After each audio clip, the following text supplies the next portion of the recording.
Good afternoon and welcome to the Livewire. I'm your host, Phoebe Griffiths. On tonight's show, one of our producers, Diala Alazair, takes a closer look at the preconceptions of the Arab culture in Australia. We also shine a light on a group of grown men united by an unusual obsession. And finally, we examine the impact of the lockout laws on live music on the CBD. But now, to our first story on Parkinson's disease, the progressive neurological condition that challenges both the sufferer as well as the family members who find themselves taking on the role of long-term carer. My name's Sue Williams. I'm the Parkinson's nurse at Royal North Shore. I've been here for about 5 years looking after people with Parkinson's and movement disorders. Parkinson's disease is a neurodegenerative disorder of the brain where the brain stops producing dopamine-making cells, and this affects how your body then moves. My role at Royal North Shore is looking after people with Parkinson's disease, and I find as that disease progresses, most of my time is spent with carers. It's a cruel illness in the sense that there's just a lot of control that's lost and a lot of functioning that's lost, and it's very hard to see someone you love going through that. I find carers are the most amazing people. It's a 24/7 job and they need support and understanding to get through their day. I was caring for my mother. Her name was Ella Gissing. She was diagnosed when she was 60, though it could have come on a bit earlier than that, and she lived with it for about 24 years. Part of caring is also grieving the process of loss of what you would be otherwise doing. So maybe you're no longer getting to be the wife that you had imagined you would be doing. Your retirement is now a completely different experience to the one that you had expected. So when she was first diagnosed at 60, it didn't really mean much to us. At the time she just had a slight tremor in her hand, and we knew nothing about Parkinson's, and I can say ignorance is bliss. It was a good way to be at that time, and so we kind of grew with it. She started to take medication to help with the tremor. So the first line of treatment are oral tablets, and these are your levodopa, dopamine agonists and MAO inhibitors. I find most people who are carers often don't also have the opportunity to be a husband or a wife because they are too busy just being a carer, and it is quite an adjustment. It certainly took its toll on me emotionally and on our financial situation, and so that was challenging for them, and it was challenging for them to, having had a very close relationship with their grandmother, to see her going downhill. Another difficult point in the journey of a carer is the moment at which it's beyond you. The accumulative pressures and demands of 24/7 care for someone who really does require full care from nursing staff, and at the point at which they then really need to go into a facility like a nursing home for that care. And there were times, when I left her in the nursing home and went home in tears, quite a few of those times, because it was hard to see her suffering, her level of suffering, and it was hard to see the inadequacies of the aged care facility to handle her particular needs. And the support available to people with Parkinson's disease is very dependent on where they live. People in large metropolitan areas will have access to larger clinics with a Parkinson's nurse. While this isn't so much medical therapy, it is support and case management services available. People in rural areas have less availability of firstly clinics, but also Parkinson's nurses, and are more reliant on their GP and their treating neurologist. It's quite a journey. Make sure you have your supports around you. Make sure you get as much physical support, other carers, and that you can get good medical support, get emotional support, whether it's professional from other counsellors or just from friends and family. But make sure you keep your own emotional tank full, because you're not going to be able to help anyone otherwise.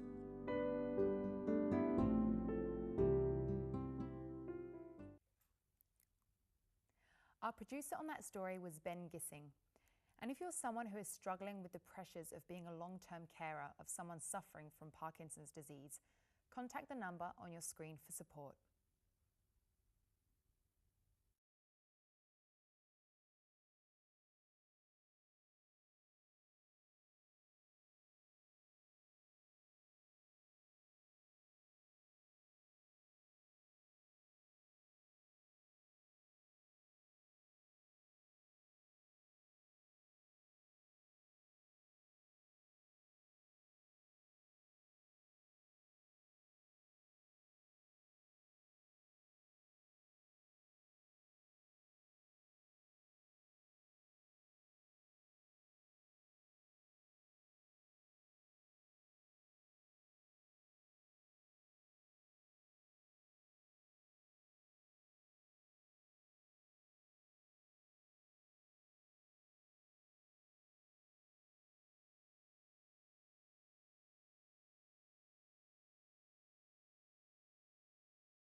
Welcome back to the Live Wire.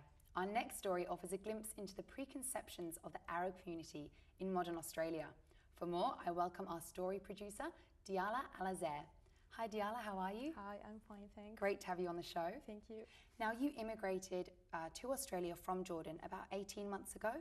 Can you just give us a little bit of background about yourself and also what inspired your story? Yeah, as a person who came from overseas, I have the ability to notice more things in the society and from different angles. So I get motivated to represent the people to whom I belong and to see how they really live in this country. And now for the people watching who aren't exactly sure, and I know there are probably quite a few of them, can you please just clarify the difference between a Muslim and an Arab? Yeah, Muslims are the follower of Islam, and Islam is a religion which was started in Arabs' land. Arabs are the people who speak Arabic, and they share same culture and history.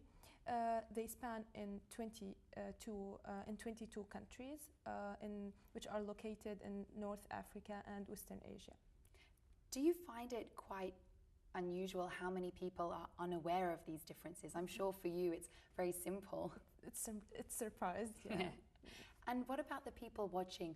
Do you think there's any pieces of information that they might find quite surprising? Yeah, the fact that Arabs themselves are aware about their current level of engaging with the society and the need to organize multiple events just to make them feeling better and engaging better in the society. And now, before we watch your incredible story, can you please just explain where the belief for Arabs to integrate better into Australia, where that stems from? Yes, Arabs have a strong culture. They appreciate the family structure and they consider it as the first and basic block of building the society. Respect others and elderly, care for parents, all these things form a part from their belief. So if they feel safe and respected, so these good attributes can reflect in this society in a beautiful way.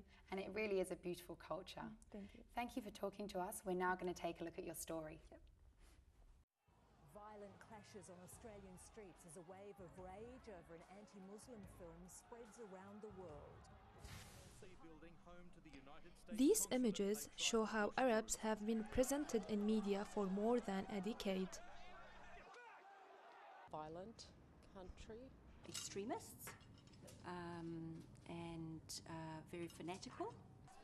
And Arab themselves believe that most people agree. We're uneducated and that we sometimes are violent.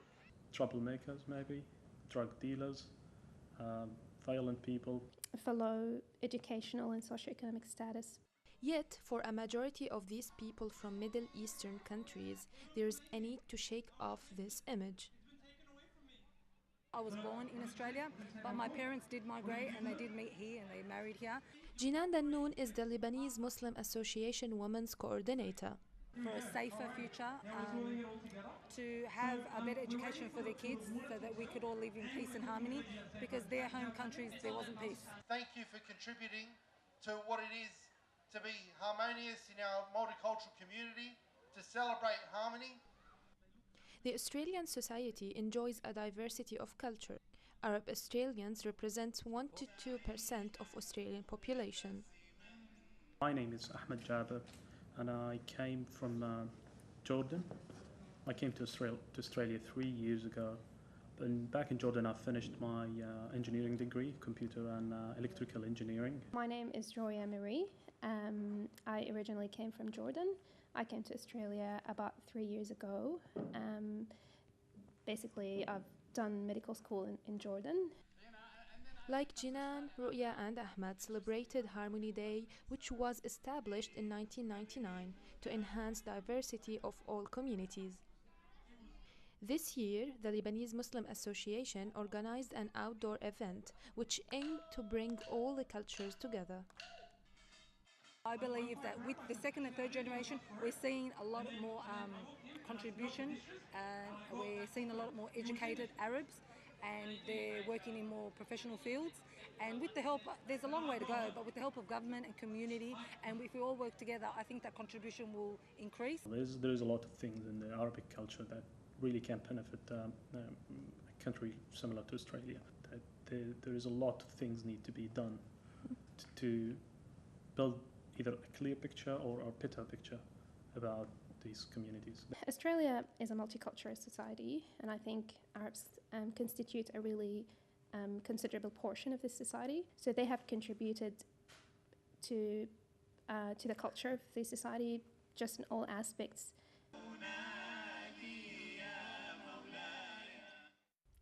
Thanks, Diala. What an inspirational story. Let's hope in the future we can all get it together. After the break, we take a look at an unusual obsession.